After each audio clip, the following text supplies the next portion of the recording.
Mes chers amis, bonjour. Vous le savez, City Light TV a dans ses préoccupations l'enseignement. Et aujourd'hui, eh bien voilà, nous retournons à l'école.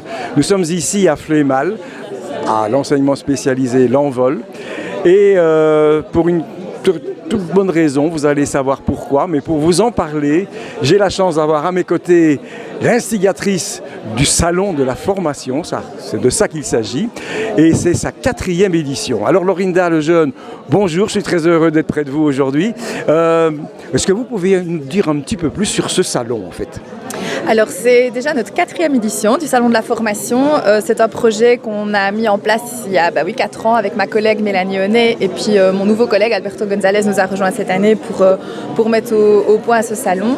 Alors ce salon, il a pour objectif de présenter les différents centres de formation qui sont accessibles aux élèves qui sortent de l'enseignement spécialisé, puisque comme on le sait, quand on sort de l'enseignement spécialisé, on n'a pas accès à l'enseignement supérieur. Et à 18 ans, on ne sait pas toujours ce qu'on a envie de faire comme métier. On a parfois envie de changer, on a envie de se perfectionner peut-être aussi dans la matière dans laquelle on a étudié. Et ici, c'est vraiment pour montrer aux élèves qu'ils ont la possibilité, qu'ils ont plein de perspectives en fait après l'école. Et voilà, l'objectif de ce salon, c'est de leur montrer tout ça.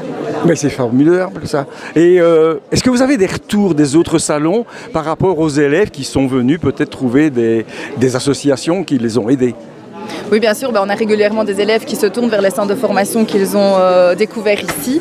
Et chaque année, on a des centres de formation qui reviennent, mais on a aussi des nouveaux centres de formation qui apparaissent. Cette année, on en a 2 nouveaux. Donc, je pense que ça veut bien dire ce que ça veut dire, c'est que ça marche bien et qu'il y a un bon retour pour eux aussi. Donc, que ce soit pour nos élèves ou pour eux, c'est toujours intéressant.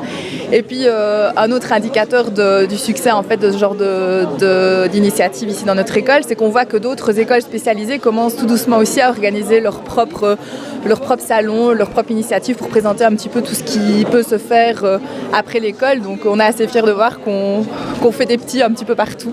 Eh ben ça c'est magnifique. Je vous félicite d'avoir créé ce salon. Je vous souhaite tous les bonheurs du monde et puis on se revoit bientôt. On va vous laisser à vos occupations aujourd'hui. Merci pour tout ça.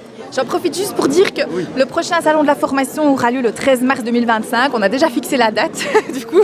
Donc j'en profite pour faire la petite publicité pour l'année prochaine. N'hésitez pas à bien le partager sur vos réseaux aussi, ça va ? Eh ben c'est très gentil. On sera là. Bonne journée. Merci pour tout ça. Merci.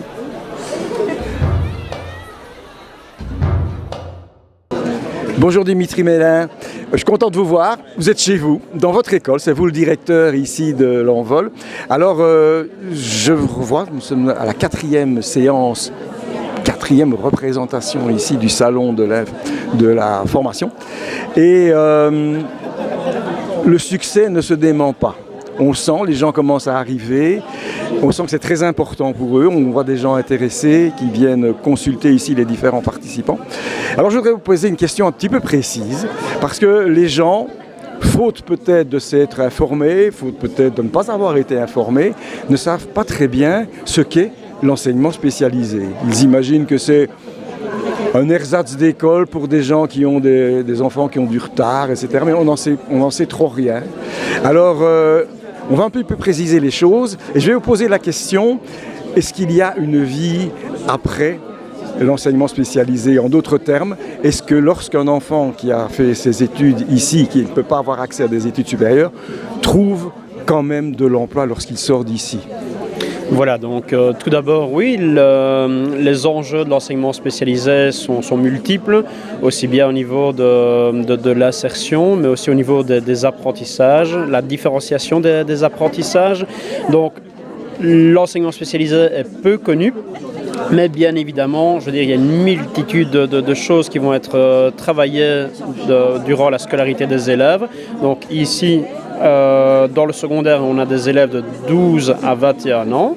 Et puis par la suite, c'est pour pouvoir travailler leur insertion au niveau, je veux dire, socio-professionnel ou au niveau pour les élèves de forme 1 et de forme 2, donc qui ont des capacités qui sont parfois un peu moindres. Ça va être pouvoir trouver pour eux des centres occupationnels ou des centres de travail adaptés.